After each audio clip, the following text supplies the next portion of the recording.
Uncertainty invites testing. Okay, when you're asked a question and you have no ability how to even answer the question because apparently it is way above your overall depth here. Okay, maybe you shouldn't answer it. All right, not on topics like this, but let's encounter it, guys. The United States and Taiwan strengthening their relationship with a new trade deal aimed at lowering tariffs and increasing strategic cooperation. Tariffs on Taiwanese exports now capped at 15%. Taiwan set to reduce or eliminate all tariffs on U.S. goods. Taipei also setting to purchase $85 billion worth of U.S. energy aircraft and machinery over the next 4 years. Now this, as U.S. officials are urging Taipei to drastically increase defense spending, saying the threat from China, quote, has never been greater. Yeah, it is. But New York Congresswoman Alexandria Ocasio-Cortez having some, well, different thoughts about the state of Taiwan in Munich over the weekend. This made headlines. Watch this. Would and should the U.S. actually commit U.S. troops to defend Taiwan if China were to move? You know, I think that this is such a, you know, I think that this is a, this is, of course, a very long-standing policy of the United States. And I think what we are hoping for is that we want to make sure that we never get to that point. And we want to make sure that we are moving in all of our economic research and our global positions to avoid any such confrontation and for that question to even arise. Okay, yeah, not much was said there, guys. Again, uncertainty invites the ability to test here. So if you're asking her this question here, and you know specifically that her specific opinion on this topic is not really one that really is very meaningful, let's just say this here, why would you even ask her? It seems like you should probably have asked someone that actually has the ability to kind of understand fully what exactly is going on with Taiwan, why the PRC specifically is trying to kind of pull them back into the fray here, the one China policy. You talk about the overall semiconductors being created there, and the reason why we most likely are going to have to get heavily involved in this here. Understand this here. That battle would definitely dwarf the overall expenditure on Ukraine. Understand this. Kind of by default here, because China's not going to stop. They're right there, right? Understand this here. That's just kind of what it is here. We cannot allow Taiwan to become China. We cannot. For the future depends on it. Like if you want to be speaking basically on Mandarin or Cantonese within 20 years as the main language, maybe you shouldn't allow that specifically to happen, because they will in fact kind of push technology and AI and everything so far past us kind of by default that we would basically become nothing within at least a decade, guys. So this is something it's just going to come down to this here. I think this all basically started in Venezuela, though. It seems to be a ball rolling. So to basically make sure that we are future-proofing the United States of America, guys. That's what this is here. If China takes Taiwan, we're done. All right, I want to bring in legal and political strategist and former World Bank and IFC outside counsel in Beijing, Katie Zachariah. Katie, good morning. Her answer was look, it was painful to listen to that. It was. But, you have to wonder, does she not understand that we already have a strategic partnership in place with Taiwan? With Taiwan. And that you would know that if you were a congresswoman. Why I said you asked the wrong person. It was almost a 30-second delay watching her try to answer that, Cheryl. And it was disturbing, because if she's going to likely be, or putting her hat in the race for president, not understanding the trade situation that we already have existing with Taiwan, or the fact that President Trump is negotiating and Secretary Lutnick are negotiating these historic deals on semiconductor investment from Taiwan into the U.S., reducing tariffs and engaging Taiwan as a strategic trading partner. Her answer is not really an answer. It's, I don't want to get involved in this conversation because I don't know enough about it. That's what I interpreted. Yeah, that's exactly what it is. She was making the comments in Munich when the issue of national security, world security, the threat that that's coming from the axis of evil, if you will, which is Iran and China and Russia, was center stage at that conference over the weekend. The axis of evil. I want to talk about a couple other things with you. The Pentagon moving quickly to withdraw multiple Chinese firms, including, get this, Alibaba and Baidu, from its list of companies tied to the CCP. This is reportedly minutes after being added to that list. Shares of these companies fell roughly 5% Friday after Beijing added to the list that same morning. So what do you make of this? They both have to go. What was behind the Trump administration's move to change course, and delist these companies? This whole fight over these companies, these are Alibaba at the time was the biggest IPO to hit the market that year. And a lot of American money is involved in this. You were right.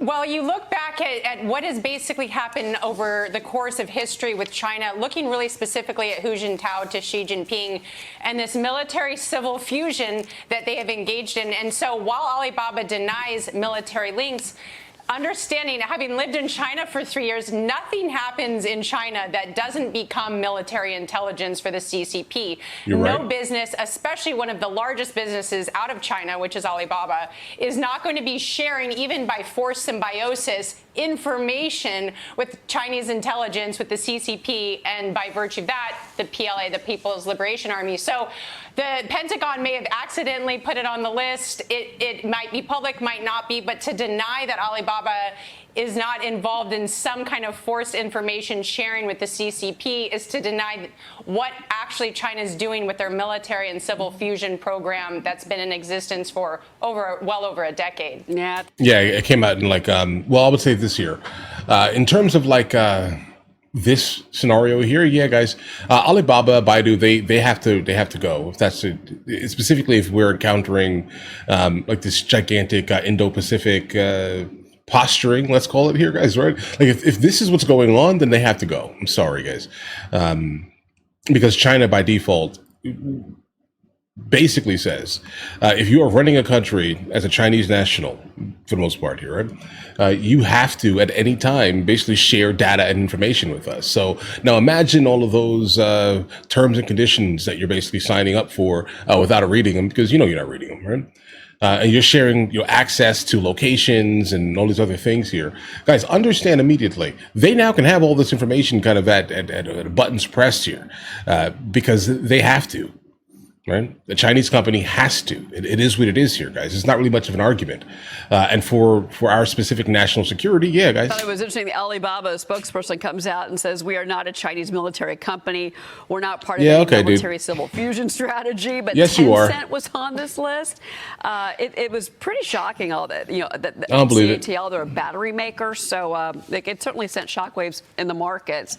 I want to ask you about this. There's a new Wall Street Journal report revealing how North Korean cyber operatives are infiltrating global companies, U.S. companies, generating up to $800 million annually for the North Korean regime. They reportedly steal the identities and use American collaborators in laptop farms. So they appear that they're based in the U.S., that they're these remote IT workers. They're doing it from China. They're not in the U.S. They are in North Korea.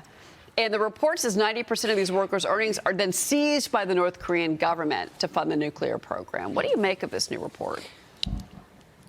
Well, that, and a lot of them are doing this type of work out of China or Russia. So they're going to China or Russia from North Korea and then operating in those countries to the United States, because I'm not sure if they're able directly from North Korea to gather all that intel information. They're not. Given the firewall. And it's not, guys, they're calling it a firewall. Let me go ahead and explain it a little bit better.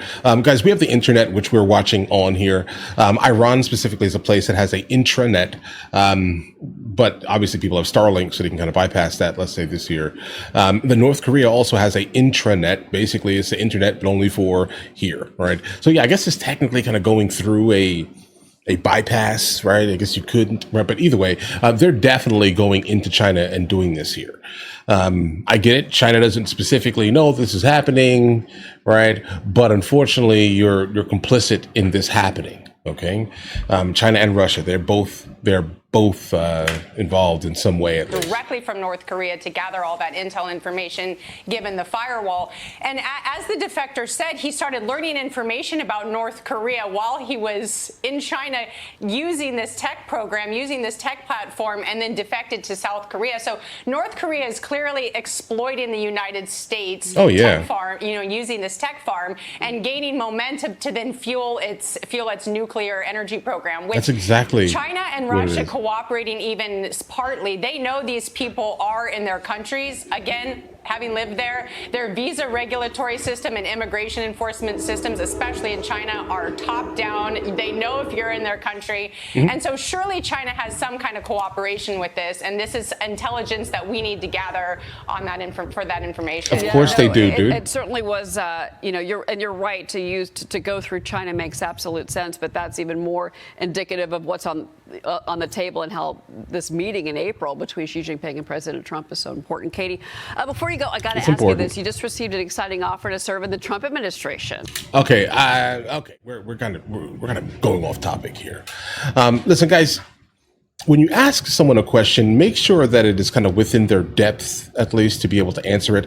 AOC is I don't think you should be asking her like actual hard-hitting, like geopolitical type questions here, because again, I'm not sure she actually cares about these things, right? All she cares about, is what what makes her feel good, basically. That her and her cohorts of people who basically support her, vote for her, kind of live within this similar echo chamber, man bad, these type of things, unless they like other men, I guess. I think that's kind of the energy that she kind of gives off, at least.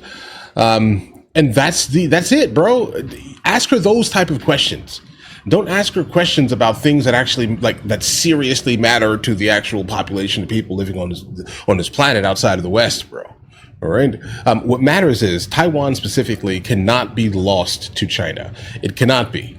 All right. Let's just stop playing these games here. We need them desperately. So are we going to end up kind of backing them in any way humanly possible? Yes. Japan also needs them. We're basically using Japan for the most part as a proxy. They're the ones that are right there, and they're saying, hey, listen, if China makes any move, we're going to go super hard towards China, period. And then that means by default, we are then going to go super hard against China, but we're trying to kind of take a step back and let Japan, for the most part, be the proxy or buffer between all of this. Because again, do we really want to go to a full-blown, all-out kerfuffle with China? Not really, okay? Because like I know Russia's going to step right up, and now we have to, do all types of absolute literal crazy to people, bro. All right. So long story short, losing Taiwan to China would be absolutely detrimental to this planet. Okay, it would be, because now everything is going to be China. Because if you want to ever build anything that in our future, let's just say this year, you're going to have to go through them. And that's not a really super reliable source, guys.